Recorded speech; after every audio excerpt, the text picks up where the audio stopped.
Welcome to the Team Engagement Podcast, where leaders of teams share their insights. Brought to you by Blue Sky Business Consulting. We discuss 5 questions in about 15 minutes. Hello again, everyone. Welcome to the Team Engagement Podcast. Always excited to bring on a new guest, and this one I'm especially excited about. This is Deb Coviello.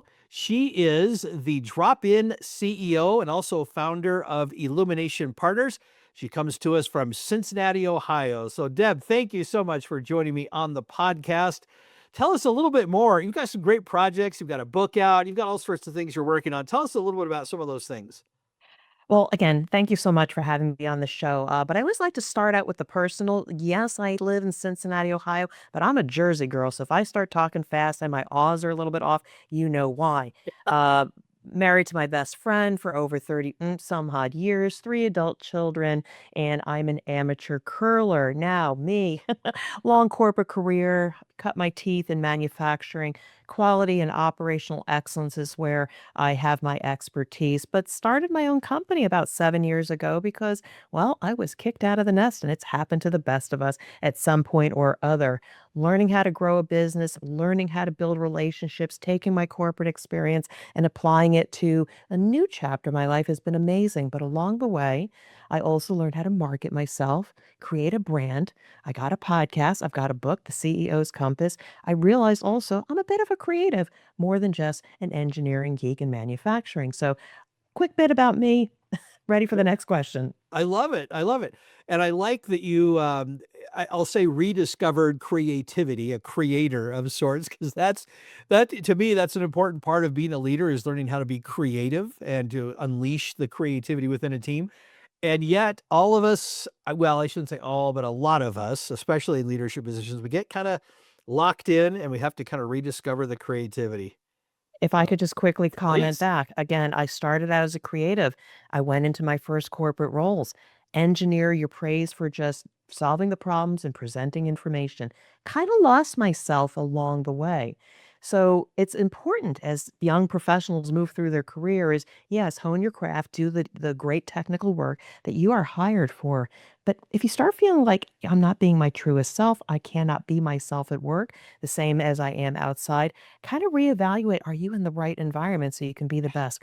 Once I relearned that I was actually creative and started my own business, I started feeling so much better about who I was and how I showed up for customers and clients. Oh, I love that. Yeah, because you're Yeah, absolutely right. We lose that creativity when we kind of get caught up in routine. And believe me, I love routines. I love systems, but me boy, too. we gotta let some creativity in there somewhere along the line. So very important.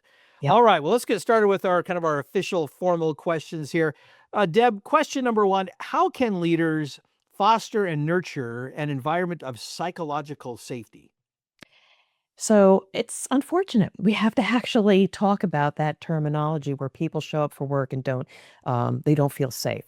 However, given that, and having had some experience in speaking to your audience again as young and emerging leaders, one thing I would have to say in order for you to create a psychologically safe environment is be able to deeply listen. Seek to understand the people who are on your team and their unique gifts and a little bit about their past and what are they really proud of. When we spend more time listening to their unique gifts, we start building a little bit of trust, which is kind of contrary to how we're groomed as an early professional. We have to have the answers, raise our hands first, and be able to respond right away. And yes, you still need to do that to show your capability. But as you move on, start thinking about places where you can listen more, get to know people better, and build trust first. That will then create a safe environment when things are going well and when things are not going so well. So that's my advice. Oh, I love that. And I love how you talked about this can create trust when you deeply listen and let people share about themselves. It does. It creates trust. I love that. That's a great perspective. All right, question number 2, and it's kind of of an interesting question. I get interesting responses. You've obviously throughout your career, throughout your life, you've had a lot of people influence you or impact you in, I'm hoping, mostly positive ways. When you think about all those people and you kind of try and narrow it down, what's one word that you would use to describe that person or persons that have influenced you? So I have to revert to my husband, Dan. And the one word when I was thinking about this question was patience.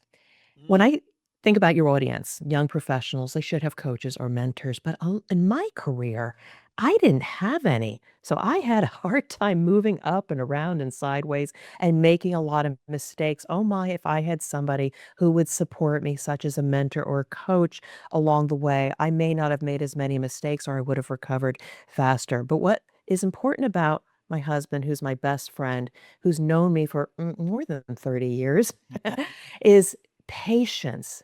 Because if you have a mentor, a coach, or somebody that's influencing, you need to learn how to make decisions and make mistakes. They can guide you, they can tell you what to do, but they also have to have patience so you can discover what is working for you and what doesn't. So, patience and my husband, he's a saint, has been one of the more influential people in my life to help me navigate all the challenges I've had with my career. Oh, I love that. Thank you for recognizing him. And I'm sure that it's reciprocal. I'm sure that you are helping him in many ways as well. But I love that word patience. Go ahead. You were going to say something. Yeah, yeah. I mean, patience, because it's one of those things when you're early in your career, you want to be told what to do. And yes, you study, you take certifications, you're seeking all kinds of information because you want to make an impact and have purpose. But be patient. And also, it's okay to be patient with yourself and make mistakes. I think it's a very, very strong word. And those around you, hopefully, you surround yourself with people who are also patient while you discover how to navigate and move around in a corporate environment. So find those people that can guide you, give you hard advice, but also be patient while you figure it out yourself. I like that because it's a great word, patience. I struggle with it. I struggle being patient with situations. I struggle being patient with myself. Ironically, I'm much more patient with other people, but I can't be as patient with myself. I just struggle with Yeah. it. So it's a good reminder. So thank you for reminding us of the importance of being patient. So Mhm. excellent. All right. Question number 3. Share some of your thoughts about how leaders can foster a growth mindset, either in themselves or within the team. So I'm the poster child of somebody that had a closed mindset because anytime somebody would make a suggestion, I would say no, or I can do it my way. And I don't know where the heck that came from. Maybe being a latchkey kid coming home, I can do it myself. I was stubborn. Now, that's good sometimes when you try to figure things out yourself. But what I would propose to you, if you're that kind of person that has a lot of pride, I can do things myself, and somebody says you should try this, or maybe you were wrong, be patient with yourself and slow down and think about the good intentions that somebody might have called you out and said, "You should have done something differently." Now, I had a quick example. I spoke out of turn when I was a quality engineer moving up in my career, and my boss told me, "You shouldn't have said that." But Mm. what happened is he didn't give me any coaching on what then should I have said or how to say it. What we need to understand is people have good intentions. So a growth mindset is maybe not reacting initially to feedback that may not sit right with you, but consider, slow down, consider what they said, and maybe translate into what was the intention, Mm. and then respond appropriately or ask better questions. That's what an open mindset or growth mindset is versus one that's closed because you think you know better. Oh, I like that. That is so good. We do tend to we when we're in the position of mentoring someone else, we want to correct, but we've got to provide that reinforcement on here are some alternatives to consider to maybe make that a little bit better. And as the person on the receiving end of that instruction or that correction or that advice, whatever word you want to use, so important to be open-minded about it. Love that. That's a great comment. All right, question number 4. It's a big topic and has been for a number of years now, but this idea of emotional wellness, coming at it from a leader's perspective, how can a leader manage emotional wellness for themselves? Yeah, I'm still trying to figure that one out, but Yeah, aren't we all? but this is even something I've had to learn lately, and I even at later in my career have had a coach. And one of the things that they told me or proposed to me when I was very frustrated, like things were not going my way. I was having challenges at work. Why are they that way? I don't fit in anymore. And why don't they like me and all that stuff? Again, yeah, I, as even as an adult, still have those issues. But one of the things they said to me in order to have better wellness was understand what you can control and what you cannot control. And when you start segregating those things out, and again, it might still feel difficult.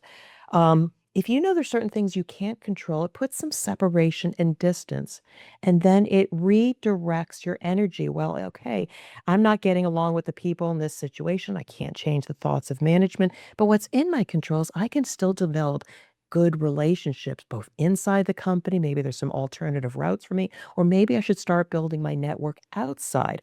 Once I realized what I could control, my emotional wellness improved. Oh, that's such great advice. And it's difficult, at least for me. Maybe I'm not, maybe I'm the only one, and I hope I am the only one. It's difficult when you feel like there are situations that you should be able to control and you realize, nope, this is not within your control. Would you agree? Disagree? It's really, really, really hard for me because you talk about, oh, we should be able to influence people. And you get training on Yeah. how to align with stakeholders and influence, and you can beat your head, and sometimes you're successful. However, this is where you grow up really fast. To start recognizing the signals of, oh, I've been here before. And despite good intentions to influence or control or navigate the situation, sometimes there are conditions or unknowns that we just don't know about or cannot control. And the sooner we can see those signs, can better redirect our energy to those things that we can control. And you will find a lift and a feeling of wellness when you can say, okay, I can go in this direction and own my destiny. Oh, I like that. Yeah, such great advice. Thank you. All right, question number 5, our last question, the fun question. I'm ready for a baseball story. What do you got for me? It's not that thrilling. I mean, it's actually not my memory, but it's something I wanted to share with you. So, our children have gone through the scouting program. My eldest son, Danny, went through Cub Scouts, Boy Scouts, got his Eagle Scout. And one of the outings, and I don't know where it was probably the Lakewood Blue Claws back in Brick, New Jersey, where I'm originally from. And the baseball was thrown, and obviously it's a big to do to be able to catch the ball. Well, I think what my husband may have done is he may have purchased a baseball earlier while they were there, but they hit a fly ball and it was coming towards them. And what my husband did was, as Danny, my son, is putting up his mitt, he dropped the baseball into my son's mitt to create a memory because he caught the ball. It's not necessarily the one that got hit out of the ballpark, but the fact that he created an experience and a memory for my son, that he went to a baseball park and he caught the baseball. That is I'm getting shivers thinking about it. That is a memory that I wanted to share with you. Oh, I appreciate that. I love all baseball stories, but even beyond that, I love kind of the human side of the story. And not all the stories have this, but yours does. And I really appreciate you sharing that because it is for me, part of the reason why I love baseball is because it does bring back some memories of me growing up and my dad playing catch with me or taking me Mhm. out to the school, field and practice hitting or whatever it was back in those early days. So for me, it is a human thing. It's not just the love of the sport. It's all the human elements. So thank you for sharing that. That's a great But story. if and I could, there's also community. I mean, I live in Cincinnati. The baseball stadium on the Ohio River is absolutely amazing. And if we win and it's a Friday night, the fireworks are afterwards. And it just is like the cherry on top of just an overall wonderful family experience. Oh, and I love how you said it's a community effort too. Yeah. People that have watched or listened to the podcast for a while know that I'm a big Phillies fan, and the city of brotherly love doesn't always exemplify that. But no matter what city you're in, no matter what sport it is, there is a gathering, there is a sense of community where people are rooting for a common interest, even if they're two opposing Mhm. sides, they're still rooting together, and there's Yeah. some community in that. I love that. Well, Deb, thank you so much for taking time to be on the podcast and for sharing of your expertise and insights. How can people find you?